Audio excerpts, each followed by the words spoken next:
All right. What makes the perfect target for military recruitment?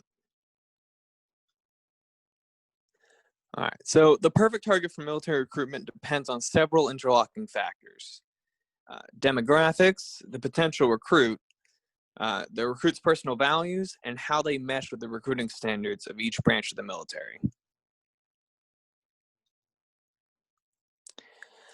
So objectives, one, to learn about the laws in place to make recruiting a more target-centered job. Two, outline the major targets for recruitment and what attracts possible recruits. And three, identify the top three factors that play the most crucial role in military recruitment. All right, so my own experience. The reason I joined the Army was because I was in college previously at the University of Kentucky, and I was not a great student. So I decided that I would choose an alternative path, which led me to joining the Army, primarily because I did have a large amount of student debt from my time at UK, because I was an out of state student. And I at least wanted to pay back or pay off the money that I owed. So I joined. When I was at the recruiter's office, I was hoping to get a job in the medical field, specifically pharmacy technician, because I was a certified pharmacy technician during that time. But then the recruiter suggested another job, which ended up being military intelligence, that had a student loan repayment, which was up to $65,000, and a $16,000 bonus, which instead of the pharmacy technician job, which had none of those. All right, now we're going back. We're going into history. So No Child Left Behind. So we're going into the history about how military recruitment and how it's been implemented and structured into education systems.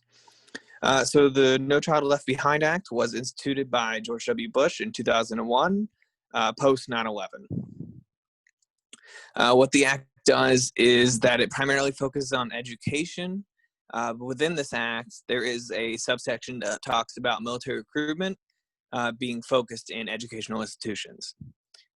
So this is high schools primarily that they're aiming for, but it also includes higher level learning, although universities have actually already been included into recruitment laws by the Sloan Act in 1996, mentioned by Knowles in his article.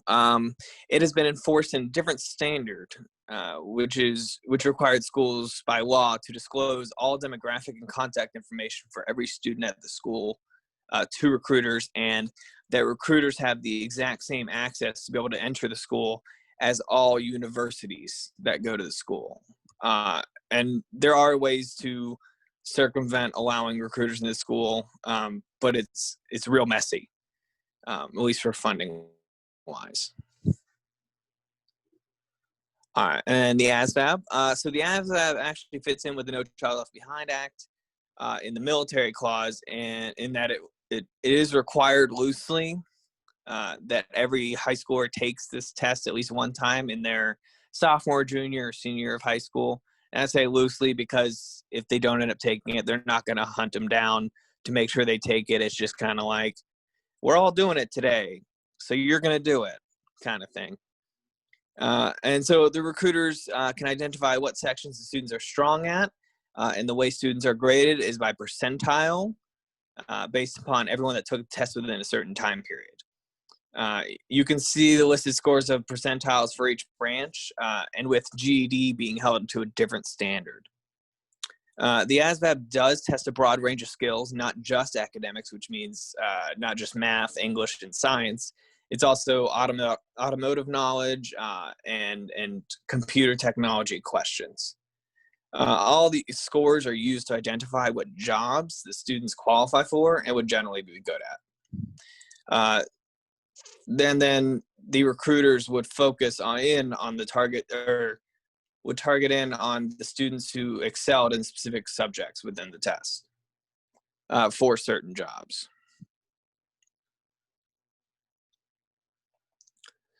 For racial minorities, so racial minorities, I don't have much information on Asian population, but I do have a good amount of information on African American and Hispanic populations. Is primarily just because the main races presented in the military are white, African American, and Hispanic. So from 2000 to 2005, Americans saw an increase. African Americans, my apologies, saw an increase until after 2005, where it has slowly been declining in the population recruitments, somewhat based upon politics associated with the Iraq War, according to Ash.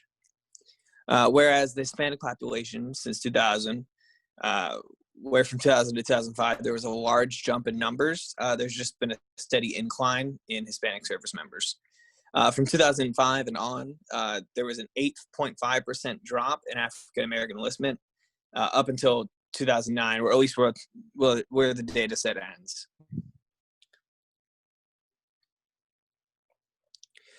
For females, so females are obviously the minority within the military, with a primarily male-dominated job.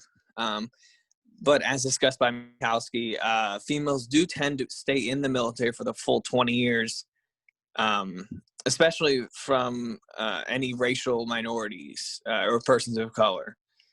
Females tend to experience much less racial discrimination compared to civilian employment because in the military, if there is any racial discrimination, not only do your fellow service members hold you accountable, the upper leadership will also correct that issue with physical training. Unfortunately, there is still gender discrimination seen in the military, although it is not overly prevalent. And in the picture is my friend Zen, my apologies. She's actually a combat medic in the Army and is planning on going to medical school and staying in the full 20. And so having the Army pay for it will help her out tremendously. And all she has to do is pass medical school, which is already difficult.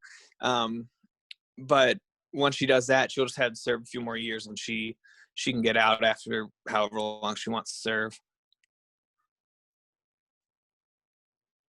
All right, and masculinity. So masculinity, I find this to be the primary value that recruiters target. As Brown discusses, masculinity would be getting that promise of excitement and action for many, generally males, including females too.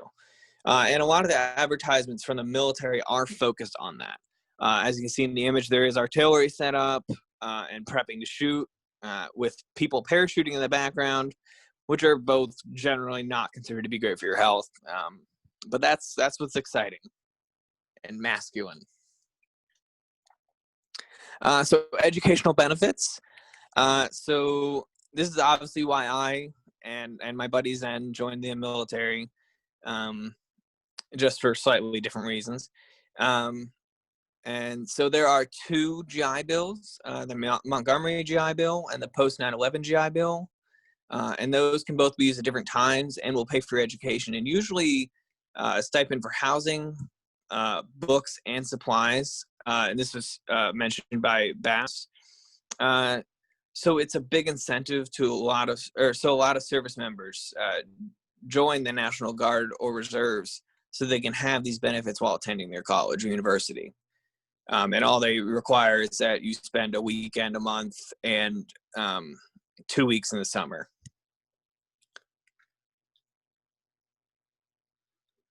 All right, and then branch differences for advertisements. So many of the more obvious differences based upon the branch. Many of the more obvious different. Yeah. For Space Force, I would say I can't necessarily analyze them right now because they're still technically under the Air Force. So maybe later. But for the Air Force, they're actually a lot different from all the other branches in that a lot of the Air Force advertisements are focused on being the smartest or getting a skill in something that you would never be able to do in the civilian world realistically. The Marines are focused, as seen in many commercials, as being the first one in, last one out, and kicking indoors. And for the most part, that is almost always the case in all ads and a lot of times seen physically when you see Marines. Navy in its advertisements are more focused on masculinity and that associated with traveling the world via the waters, while doing cool things while like defending your country from the sea. They're not always on a boat, obviously. They're also on land, but there's a lot more focus on the water. And then U.S. Army, being a bit different in that it focuses on the kicking indoors, but also has a huge look towards the supporting roles. And a lot of the advertisements show mechanics working on generators and then other jobs and how you can overall support the U.S. Army. All right, and then in conclusion, so overall, I would say that masculinity is my top value for every branch and target for recruiters, just in different varying degrees for each branch, but overall still in the top.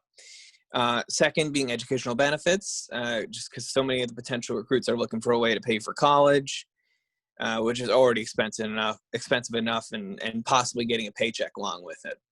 And then third, although I hadn't really discussed it much in my presentation, I do discuss it more in my paper. The alternative to not wanting to pursue higher education and not wanting to have to work a minimum wage job for the rest of your life and learn a skill possibly. So someone could choose the military as an alternative to that. Thank you. And then these are my sources. Not all of them are actually listed in the slides, though. Thank you. Been great with working with y'all.